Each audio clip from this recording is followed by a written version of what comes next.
তোমার আমার মার্কা শাপলা মার্কা। তারা নতুন যেই রাজনৈতিক দল এনসিপি গঠিত হয়েছে, ওই এনসিপির নতুন যে মার্কা তারা দাবি করতেছে সেটা আমাদের এই যে জাতীয় ফুল শাপলা, এই শাপলাকে তারা তাদের যেই প্রতীক, এই প্রতীক হিসেবে চেয়েছে। হয়তো বা কোনো এক সময় আমিও একটা দল, রাজনৈতিক দল করতে চাইবো, সেটার নাম হয়তো বা রয়্যাল বেঙ্গল টাইগার বা টাইগার দল দিতে চাইবো।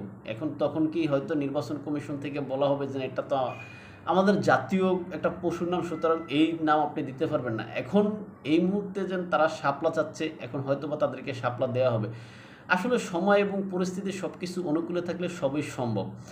এখন তারা এই যে শাপলা চাচ্ছে, শাপলা তারা হয়তো বা পাবে, কিন্তু পাওয়ার পরে তারা তাদেরকে দলকে টিকিয়ে রাখতে পারবে আমার কাছে মনে হয় না। কেননা তাদের যেই মুখপাত্র দলের, যিনি এই যে উমামা ফাতেমা, এই উমামা ফাতেমা অলরেডি নিজে থেকে পদত্যাগ করতেছেন। সেখানে তিনি যে ভয়ঙ্কর অভিযোগ আনতেছেন, এই সদ্য গঠিত যে দলটি, যাদের এখনও নিবন্ধন হয়নি, এই এনসিপির বিরুদ্ধে আসলে খুবই ভয়ঙ্কর অভিযোগ। এখন এত ভয়ঙ্কর অভিযোগ নিয়ে এনসিপি কি আসলে দাঁড়িয়ে থাকতে পারবে? একে একে তাদের যেই নেতাকর্মী বলেন বা তাদের সমর্থকরা বলেন যেভাবে সরে যাচ্ছে, এখন তারা কি অন্য কোনো পক্ষের সাথে হয়তো বা কোয়ালিশন করে যেন ৫টা ৭টা ১০টা আসন নিয়ে তারা হয়তো টিকে থাকতে চাইবে, কিন্তু আসলে তারা কতটা সম্ভব হবে?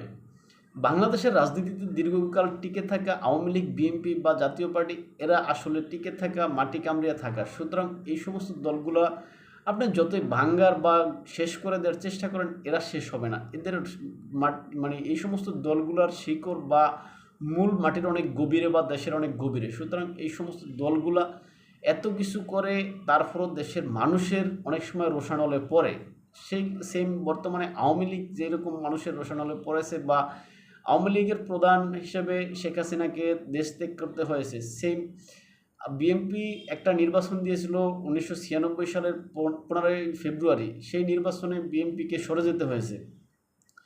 দেশের ভিতরে এত ভালো কাজ করে জাতীয় পার্টি টিকতে পারেনি, তাদেরকে পদত্যাগ করতে হয়েছে স্বৈরাচারের তকমা নিয়ে। সুতরাং যারা বর্তমানে এনসিপি হিসেবে আছেন বা দল গঠন করতে চান, যাদের মার্কায় যেন শাপলা হবে, এখন তারা কি আসলে এত বিতর্কের মধ্যে দিয়ে, এত তাদের যে কুকর্ম, এত এই সমস্ত কুকর্মের ভিতরে দিয়ে তারা কি আসলে তাদের দলটা কি এগিয়ে নিয়ে যেতে পারবেন? আমার কাছে ওরকম মনে হয় না। কেননা তারা তাদের যে সহযোগী গ্রুপগুলো আছে, তারা যেভাবে সরে যাচ্ছে একে একে, এটা দলের ভিতরে তাদের যে বিশৃঙ্খলা সব কিছু মিলে আসলে এই যে তুষারের কাণ্ডে যেই ঘটনা কয়দিন আগে ঘটে গেল, আসলে এই সব কিছু মিলে খুব একটা ডিসগাস্টিং অবস্থা।